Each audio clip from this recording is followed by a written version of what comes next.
নমস্কার, আপনারা দেখছেন টিএম টেক বাংলা। প্রিন্টারের মাধ্যমে আমাদের নিত্য প্রয়োজনীয় বিভিন্ন ডকুমেন্ট, পিকচার প্রিন্ট করতে হয়।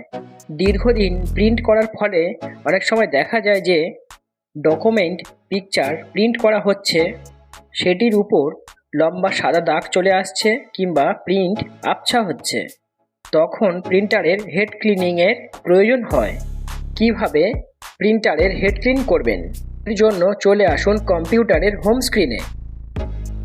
স্টার্ট এখানে ক্লিক করে চলে আসুন কন্ট্রোল প্যানেল। এরপর হার্ডওয়্যার অ্যান্ড সাউন্ড এখানে ক্লিক করে ডিভাইস অ্যান্ড প্রিন্টার্স এখানে ক্লিক করতে হবে। যে প্রিন্টারের সাথে আপনার কম্পিউটার কানেক্ট করা আছে সেটির গ্রিন রাইট সাইন দেখতে পাবেন। এই প্রিন্টার সাইনের উপর রাইট ক্লিক করতে হবে। এখানে প্রিন্টিং প্রেফারেন্স এখানে ক্লিক করতে হবে। এবার মেনটেনেন্স এই অপশানটিতে ক্লিক করতে হবে। প্রথম অপশান নজেল এখানে ক্লিক করতে হবে। এবার প্রিন্ট অপশান এখানে ক্লিক করতে হবে। এখানে ক্লিক করার সাথে সাথে প্রিন্টার থেকে একটি প্রিন্ট হবে, যেখানে এমন প্রিন্ট দেখতে পাবেন। উপরের অপশানটির মতো প্রিন্ট হলো গুড কন্ডিশন প্রিন্ট।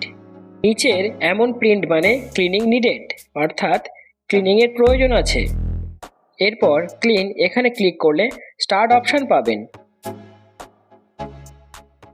স্টার্ট এখানে ক্লিক করলেই ক্লিনিং শুরু হয়ে যাবে। একটু সময় অপেক্ষা করতে হবে। প্রসেসটি কমপ্লিট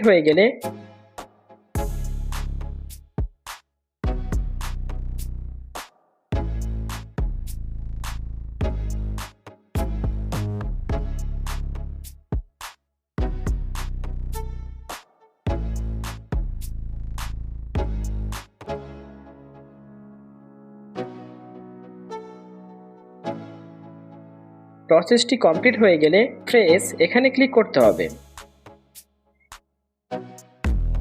এবার দ্বিতীয় অপশান ক্লিন এখানে ক্লিক করতে হবে।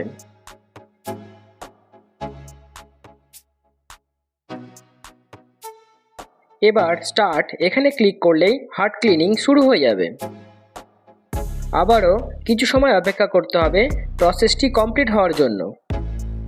ভিডিওটি যদি ভালো লাগে প্লিজ লাইক, কমেন্ট, শেয়ার করবেন আর অবশ্যই সাবস্ক্রাইব করবেন।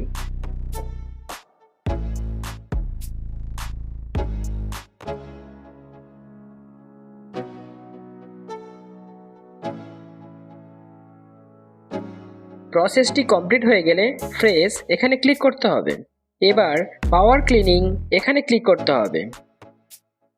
এখানে নেক্সটে ক্লিক করে বক্স দুটি মার্ক করে নিয়ে নেক্সট এখানে ক্লিক করতে হবে।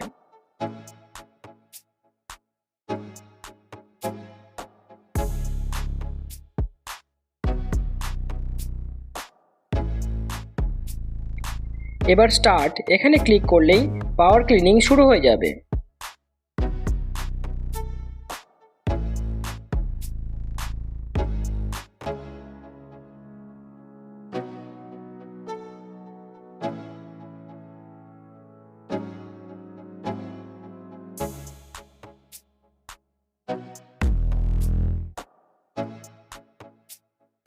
পাওয়ার ক্লিনিং কমপ্লিট হয়ে গেলে ফ্রেশ এখানে ক্লিক করতে হবে। এই সম্পূর্ণ ক্লিনিং প্রসেসটি কমপ্লিট হয়ে গেলে প্রিন্টের সমস্ত সমস্যার সমাধান হয়ে যাবে এবং প্রিন্ট হবে পরিষ্কার। ভিডিওটি যদি ভালো লাগে প্লিজ লাইক, কমেন্ট, শেয়ার করবেন আর অবশ্যই সাবস্ক্রাইব করবেন। সাবস্ক্রাইব করার সাথে সাথে নোটিফিকেশন বেলটিকে অন করতে ভুলবেন না কিন্তু। নমস্কার।